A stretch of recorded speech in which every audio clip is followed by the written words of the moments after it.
There is no important problem that we face that can be solved by anything less than full partnership across the public, private, and not-for-profit sectors.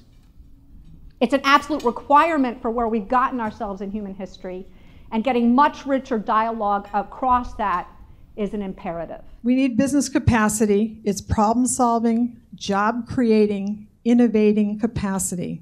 But it's going to take a different kind of a culture, a different kind of ethic in business to truly unleash this capacity. So the purpose of the firm.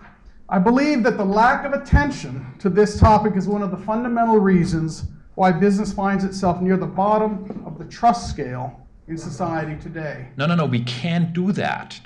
We cannot do that. We cannot change, for example, the structure of a plan or improve the labor conditions of this sense because we have a fiduciary responsibility to our shareholders. I hear that, right? I mean, and my answer at this point is you have a fiduciary responsibility not to be stupid. But there's enormous pressure from the political class, not from the corporations, from the political class, to keep this huge money machine going. The reason Citizens United was correctly decided is deceptively simple. It justifies or protects the conveying of more information and more speech to the community. One of the key elements of a corporation is that it's not just a collection of people. It actually is itself a legal entity, and we ignore that or gloss over that at our peril. The Supreme Court doesn't really say corporations are people. What the Supreme Court says is that corporations are made up of people, which is correct.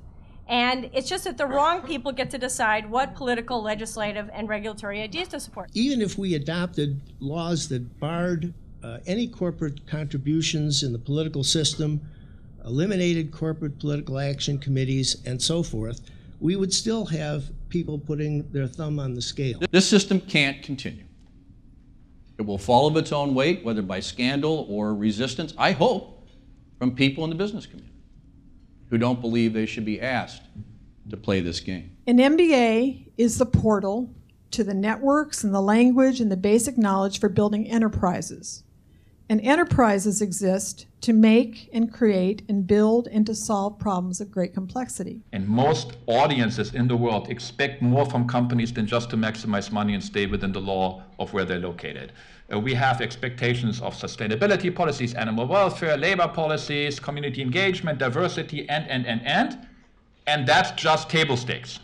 So you don't get a prize anymore to have a sustainability policy. That's just basically what it means to play. And if you're not playing, you're going to have immediate difficulties on that. A question on the table is whether we, the business and financial community, can pull ourselves out of our self-absorbed, self-rationalizing pursuit of narrowly defined short-term self-interest to realize that we all have a permanent interest in preserving the system that has contributed so much good to society and which provides us with the freedoms that we now take for granted.